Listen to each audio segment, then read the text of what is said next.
pretendo dar un mensaje de que el manejo, dentro del manejo integrado, el uso de organismos controladores es una ruta por la que se tiene que pasar para poder garantizar en el futuro ciertos niveles de sostenibilidad en agroecosistemas, especialmente en ecosistemas muy frágiles como los que tenemos en la costa del Perú.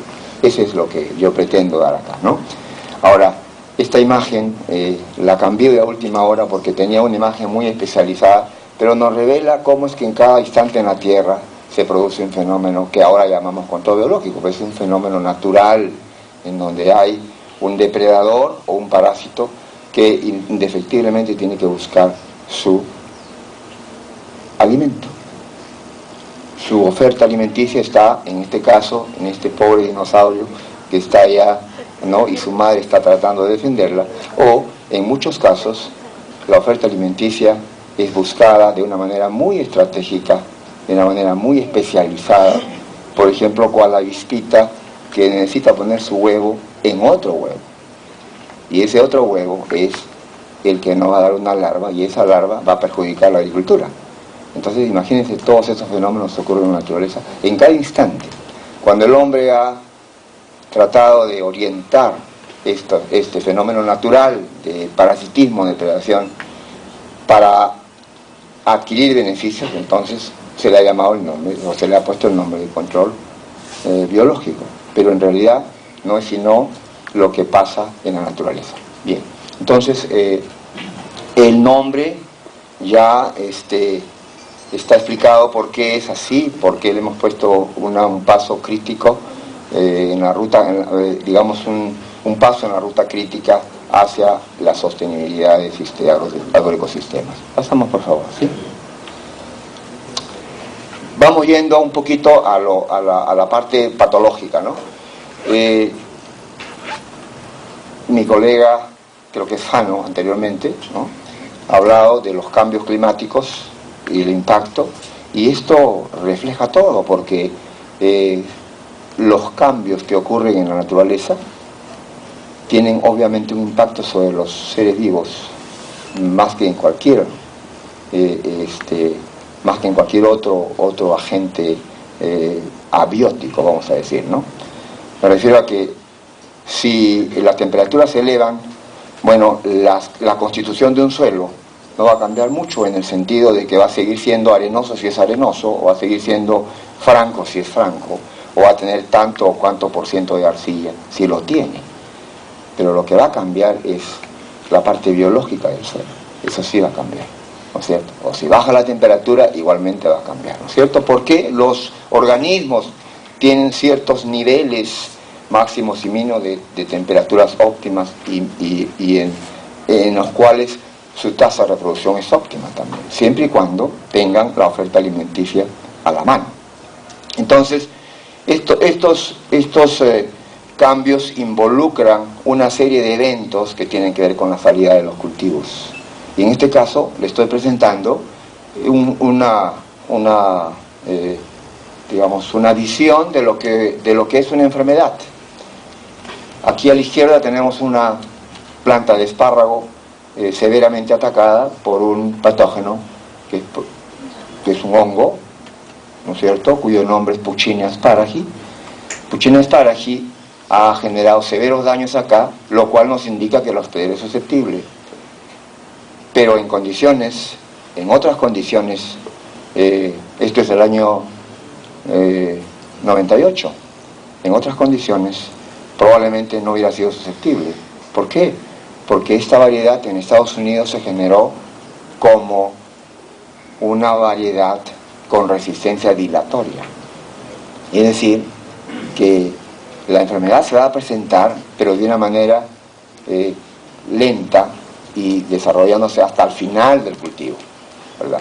Pero ¿qué ocurrió el año 98? El año 98 las temperaturas cambiaron, ¿no es cierto? O sea, lo que debía ser para nosotros una mínima de 11 o 12 grados o 14 grados era 19, 18 y a veces 20, ¿no es cierto? Entonces pasamos a tener temperaturas como en Piura.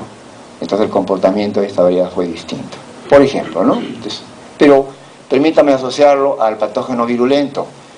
Seguramente que en la población de este patógeno habían unas que se adaptaban mejor a condiciones de temperaturas comprendidas entre 14 y 24 grados, que son el hábitat natural del nicho ecológico trujillano, vamos a decir, de la costa de la Libertad, ¿no es cierto? Pero cuando cambiaron las temperaturas, entonces se seleccionaron dentro de ellas, dentro de ese grupo de la variabilidad inherente a la población de este patógeno, seguramente se seleccionaron aquellas que pueden adaptarse mejor a temperaturas altas, ¿no? Entonces eso ocurre en cada momento en la naturaleza. Y el resultado es que lo que no esperábamos, o sea, se desarrolló una epifitotea tremenda de arroyo en esas condiciones, ¿no? Al final, este vector en este caso no es necesario, pero en otros casos sí. Por ejemplo, cuando se trata de virus el año pasado, las condiciones de temperatura fueron distintas en el norte del Perú, también. Entonces se desarrolló una epifitotea de virus en Capsicum tremenda, ¿no? Ligada a estos vectores, a muchos vectores muy eficientes que conservan el virus en su cuerpo y otros que toman el virus, pican y toman el virus. Y como tienen un alto rango de hospederos, entonces se mantienen muy bien, causando daños severos, ¿sí? Siguiente, por favor. Entonces, visto así, muy sencillo, tenemos un hospedero susceptible, el patógeno identificado ya, con los daños que produce, su monto de daños, su cuantía, o sea, lo que significa cuál es el gravamen que esta enfermedad le impone al cultivo, ¿cierto? Y de ese gravamen, cuánto es lo que podemos nosotros disminuir, ¿no es cierto? Las condiciones en las que se desarrolla, y con esto estamos listos, si esto es conocido, si manejamos esto, teniendo en cuenta, repito, siempre las variables de temperatura, humedad relativa, luz, que es el punto de rocío para nosotros que es importante, entonces ya sabemos de qué se trata y entramos a lo que se llama el manejo integrado, ¿cierto? Que va a ser el uso de muchos componentes, no solamente de uno. Yo quiero ocuparme al control biológico porque es el que se está utilizando, pero siempre con algunas reservas, porque tenemos todavía una conciencia muy inmediatista para afrontar estos fenómenos biológicos, como lo decía mi colega en algunos casos, o en todo caso una memoria muy frágil, ¿no? Pasan los años y dijimos, bueno, pero en tales circunstancias se pudo utilizar esto, y bueno, pues nos olvidamos de eso y acudimos al medio que tenemos más a la mano, que es el pesticida, ¿no? Entonces estamos listos para iniciar una estrategia de manejo integrado. Siguiente. Dentro de esto, este conjunto de procedimientos que existen y que en conjunto le llamamos manejo integrado, ¿no es cierto?, en la especialidad de fitosanidad. Pero también ahora, este es un término muy común en la agroindustria, ¿no? Los gerentes agroindustriales, que muchas veces son economistas o son hasta abogados, ¿no? Tenemos aquí, por ejemplo, en la zona de Chavimochi, entienden muy bien lo que es manejo integrado, que han tenido una capacitación permanente y sabemos de qué se trata. Todos tenemos que entender esto, ¿no? Es un conjunto de procedimientos culturales, químicos, biológicos, legales, biofísicos, genéticos, biotecnológicos. De esto no vamos a tratar. Tampoco de los otros, si no voy a referirme al control biológico, exclusivamente, ¿no? Porque ese era más o menos el tema de la exposición hoy día. Pero observen en el centro, eso pasa por una caracterización del ecosistema. O sea, cómo se mueven las variables de temperatura, humedad relativa, luz de nuevo, todo eso, que es alrededor de los cuales, de esos componentes gira nuestra vida, ¿no? Nuestra vida. Si hay mucho calor, tomamos más agua, ¿verdad? ¿Por qué? Porque tomamos más agua. Si hay menos calor, tomamos menos agua. En fin, todo esto impacta sobre los fenómenos biológicos, ¿sí? Siguiente. Nosotros vamos a tratar sobre el control biológico. Siguiente. ¿Qué cosa es el control biológico? La definición que se dio hace mucho tiempo es el uso de organismos vivos para dirigirlos hacia su presa, ¿no es cierto? Entonces, yo tengo una avispita que sé que esta avispita requiere para perpetuar su especie de un huevo donde pone ella el suyo, ¿verdad? Este huevo, si no tiene esa avispita, eclosiona y da una larva, y esa larva se come mi cultivo.